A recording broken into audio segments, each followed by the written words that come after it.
Grammar का part है उसे हमेशा की तरह बिल्कुल ही डिटेल में कवर करेंगे, तो एक एक स्ट्रक्चर को आप सीख पाएंगे। तो चलिए दोस्तों, आज की इस कहानी को हम शुरू करते हैं। सबसे पहले कहानी का टाइटल देखते हैं। कहानी का टाइटल है द क्लेवर काउंसिलर। क्या मतलब हुआ? क्लेवर का मतलब होता है चालाक और काउंसिलर का मतलब होता है सभासद या फिर पार्षद। तो क्या मतलब हुआ? द क्लेवर काउंसिलर मतलब कि चालाक सभासद। तो दोस्तों, ये आज की इस कहानी का टाइटल है, शीर्षक है। और अब मैं इसे पढ़ना शुरू करता हूँ। आपसे रिक्वेस्ट है आप इसे पूरे ध्यान से सुने, और यदि आपको कोई नया वर्ड या फिर नया स्ट्रक्चर देखने को मिले तो आप उसे नोट भी ज़रूर करें। तो चलिए इसको शुरू करते हैं। There once lived a king who had a wise counselor। क्या मतलब हुआ? There once a lived मतलब एक बार एक राजा रहते थे। Who had a wise counselor। और दोस्तों, who एक रिलेटिव प्रोनाउन है, और ये जो हमारा वाक्य है ये पास्ट का पजेसिव सेंटेंस है। जब हम पास्ट में कोई भी ऐसा वाक्य बनाते हैं जहाँ ये शो करना चाहते हैं कि पास्ट में किसी के पास कुछ था, तो वहाँ पर हैड का प्रयोग किया जाता है हेल्पिंग वर्ब के रूप में। तो क्या मतलब हुआ? हु हैड जिनके पास था, अ वाइज काउंसलर एक समझदार, वाइज मतलब समझदार, एक समझदार सभासद था। कॉल्ड बुद्धि राजा मतलब कि बुद्धिराज नाम का या नामक। तो इस पूरी लाइन का क्या मतलब हुआ? There once lived a king who had a wise counsellor called Buddhi Raja मतलब एक बार एक राजा रहते थे जिनके पास एक समझदार सभासद था, बुद्धिराज नाम का। चलिए आगे देखिए। One day they had a big argument. और आर्गूमेंट नाउन है जिसका मतलब होता है बहस। One day they had a big argument और एक दिन उनकी एक बड़ी बहस हो गई। Everyone says you can read minds but you want show me how you do it. क्या मतलब हुआ? Everyone says. दोस्तों, ये जो हमारा वाक्य है ये प्रेजेंट इंडेफिनेट का अफर्मेटिव वाक्य है। जब हम प्रेजेंट इंडेफिनेट में कोई भी ऐसा वाक्य बनाते हैं कि यदि वहां पर हमारा सिंगुलर सब्जेक्ट होता है तो वर्ब की फिफ्थ फॉर्म का प्रयोग किया जाता है अफर्मेटिव वाक्य में। तो ये जो हमारा सब्जेक्ट है एवरीवन, ये एक सिंगुलर नाउन है। एवरीवन सेज हर कोई कहता है। यू कैन रीड आप पढ़ सकते हो, माइंड्स मतलब दिमाग को पढ़ सकते हो, बट लेकिन यू वॉन्ट शो मी लेकिन आप मुझे नहीं दिखाओगे। हाउ यू डू इट आप ये कैसे करते हो। द किंग सैड राजा ने कहा। एंग्रीली, एंग्रीली का मतलब गुस्से में। और दोस्तों, ये जो वर्ड है एंग्रीली ये एक एडवर्ब है और आप इसे नोट कर सकते हैं। तो इस पूरी लाइन का क्या मतलब हुआ कि everyone says you can read minds but you want show me how you do it. The king sad angrily मतलब हर कोई कहता है कि आप दिमागों को पढ़ सकते हो लेकिन आप ये मुझे करके नहीं दिखाओगे कि आप ऐसा कैसे करते हो। द किंग सैड एंग्रीली राजा ने गुस्से से कहा। चलिए आगे देखिए।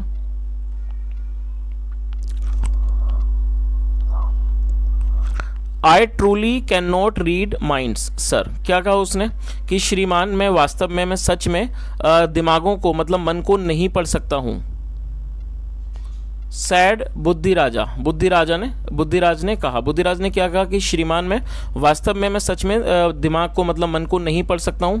आई थिंक मुझे लगता है। He does not trust me मतलब वह मुझ पर भरोसा नहीं करता है। विद हिज सीक्रेट अपने मतलब सीक्रेट अपने राज को लेकर वो मुझ पर भरोसा नहीं करता है, ऐसा राजा ने सोचा। I will trick him into proving that he can read minds. और ट्रिक का मतलब होता है कोई चाल चलना। तो इस लाइन का क्या मतलब हो? आई विल ट्रिक हिम मतलब मैं उस पर चाल चलूंगा। इनटू प्रूविंग दैट और इस बात को प्रूव करूंगा that he can read minds की वह जो है वो मन को या दिमाग को पढ़ सकता है। थॉट द किंग राजा ने सोचा। चलिए आगे देखिए। Let's go riding. राइडिंग का मतलब होता है घुड़सवारी। का मतलब वो लेट्स गो राइडिंग चलो घुड़सवारी करते हैं। ही सजेस्टेड टू हिम और सजेस्ट का मतलब होता है सुझाव देना। ही सजेस्टेड टू हिम उसने उसे सुझाव दिया।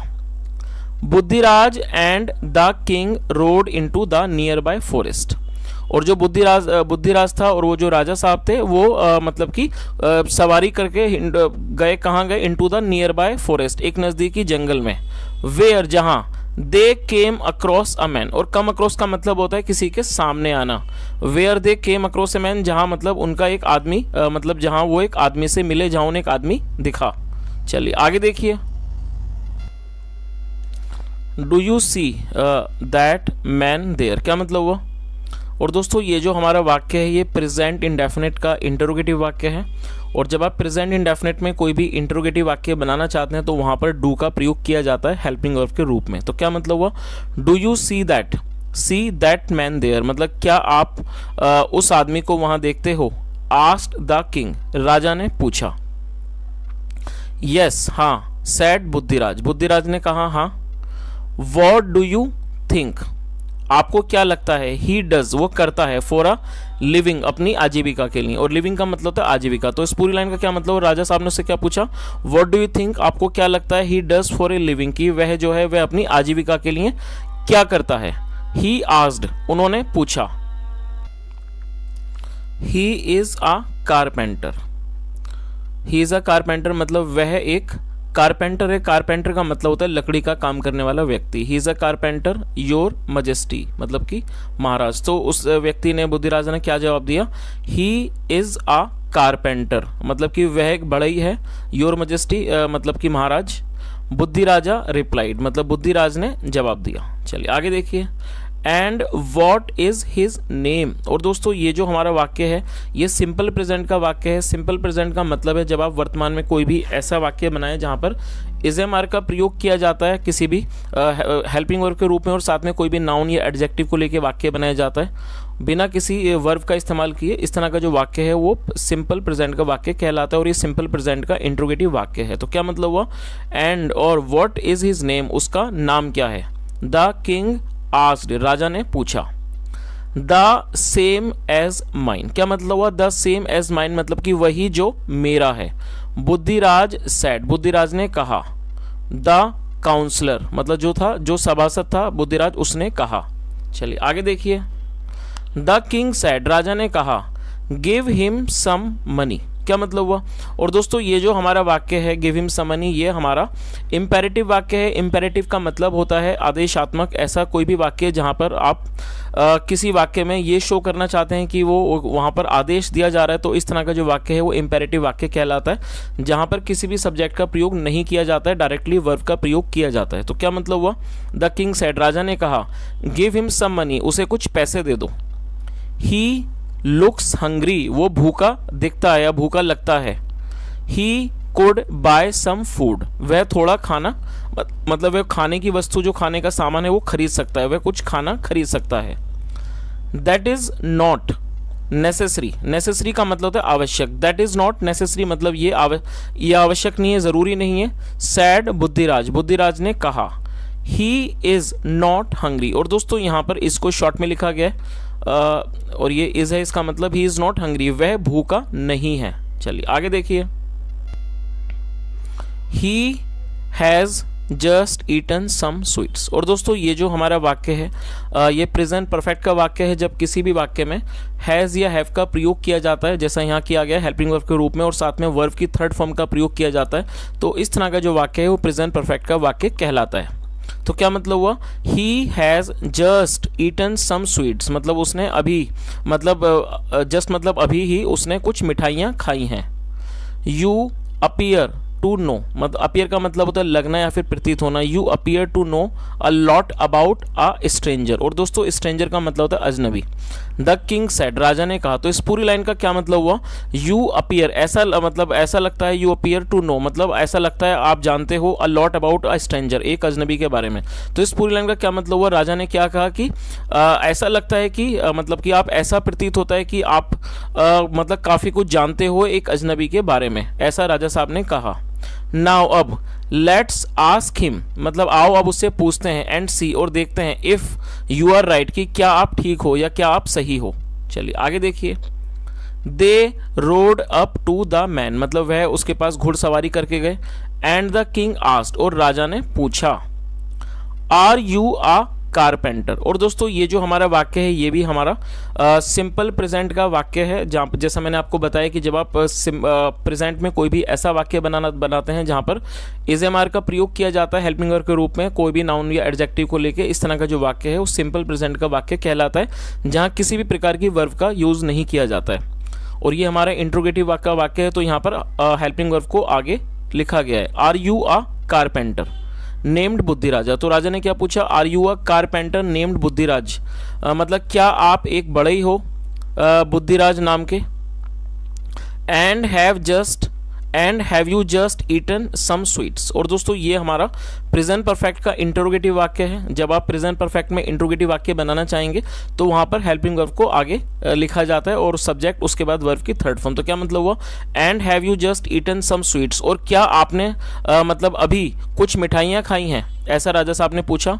The man said surprisingly. और दोस्तों सरप्राइजिंगली एक एडवर्ब है जिसका मतलब होता है आश्चर्य से या हैरानी से। The man said surprisingly yes, मतलब जो आदमी था उसने हैरान होते हुए, या कह सकते हैं मतलब कि आश्चर्यचकित होते हुए कहा यस, हाँ। My name is Buddhiraj and I am a carpenter. क्या मतलब हुआ, मेरा नाम बुद्धिराज है और मैं एक बढ़ई हूं। चलिए आगे देखिए, यू आर राइट, मतलब आप सही हो। I have just eaten sweets, I have just eaten sweets, और मैंने अभी अभी मिठाइयाँ खाई हैं। बट लेकिन हाउ डू यू नो, लेकिन आप कैसे जानते हो, दैट, इस बारे में। How do you know that, मतलब आप ये कैसे जानते हो, ऐसा उस व्यक्ति ने पूछा। Never mind said the king, मतलब कि कोई बात नहीं, सेड द किंग, राजा ने कहा। एंड यू स्टिल से, और स्टिल का मतलब होता है अभी भी और फिर भी। तो क्या मतलब हुआ, एंड यू स्टिल से, और आप अभी भी कहते हो, यू कांट रीड माइंड्स, कि आप जो है मन को नहीं पढ़ सकते हो, दिमाग को नहीं पढ़ सकते हो। Said the king to Buddhiraj, जो राजा साहब थे, said the king to Buddhiraj, जो राजा थे उन्होंने बुद्धिराज से कहा। चलिए आगे देखिए, I can not read minds, Buddhiraj insisted. और दोस्तों इंसिस्ट का मतलब होता है किसी बात पर जिद करना, किसी बात को अडिग होके कहना, जिद करना। I can not read minds, Buddhiraj instead, और जो बुद्धिराज था उसने जिद की, मतलब उस जिद कहते हुए कहा कि I can not read minds में मन को, मैं दिमागों को नहीं पढ़ सकता। बुद्धिराज इंसिस्टेड, बुद्धिराज ने इस चीज़ की जिद की। I knew the man's name, और यहाँ मैन के बाद एपेस्ट्रोफी एस का प्रयोग किया गया जिसका मतलब होता है काके की। तो क्या मतलब हुआ, I knew the man's name, मतलब मैं उस मतलब आदमी के नाम को जानता था। बिकॉज, क्योंकि। When you called out my name, और कॉल आउट का मतलब होता है पुकारना। बिकॉज, क्योंकि, because when you called out my name, क्योंकि जब आपने मेरा नाम पुकारा। ही टर्न्ड, और टर्न का मतलब होता है मुड़ना, वह पलटा, मतलब वह मुड़ा।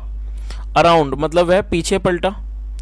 I knew he was a carpenter, और मैं जानता था ही वॉज ए कारपेंटर, की वह एक बढ़ई है। फ्रॉम द वे, मतलब उस तरीके से। He was checking the trees, और जिस तरह से वो पेड़ों को देख रहा था, पेड़ों की जांच कर रहा था। चलिए आगे देखिए,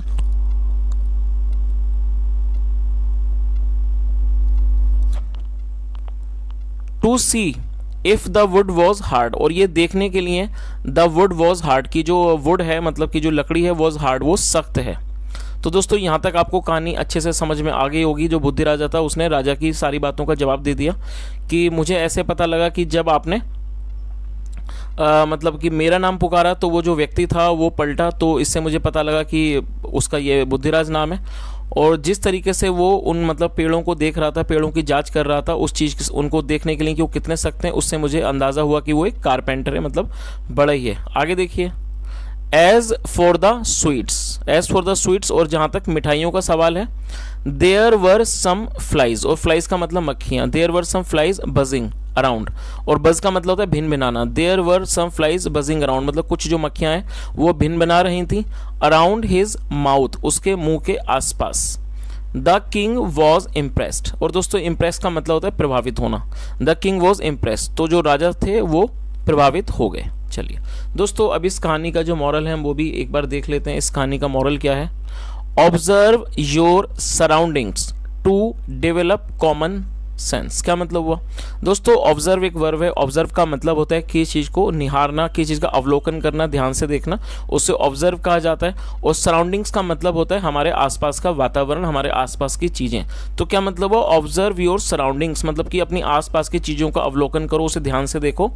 टू डेवलप मतलब विकास करने के लिए, विकसित करने के लिए। कॉमन सेंस, जो हमारी जो कॉमन सेंस है उसका विकास करने के लिए अपने आसपास की चीज़ों को ऑब्जर्व करो, उनका अवलोकन करो। तो दोस्तों ये एक बहुत छोटी सी कहानी थी और मैं उम्मीद करता हूँ कहानी आपको अच्छी लगी होगी। और मैंने पूरी कोशिश की है यहाँ पे आपको हर वर्ड की मीनिंग बताने की, एक एक चीज़ को ट्रांसलेट करने की। यदि आपको आज की कहानी अच्छी लगी और मेरा पढ़ाने का प्रयास भी आपको अच्छा लगा हो तो आपसे रिक्वेस्ट है वीडियो को ज़रूर लाइक करें, शेयर करें, चैनल को सब्सक्राइब करें और कमेंट करके ज़रूर बताएं यदि आज आपने कोई भी नया वर्ड सीखा हो। यहाँ तक सुनने के लिए thank you so much. Have a nice day and bye.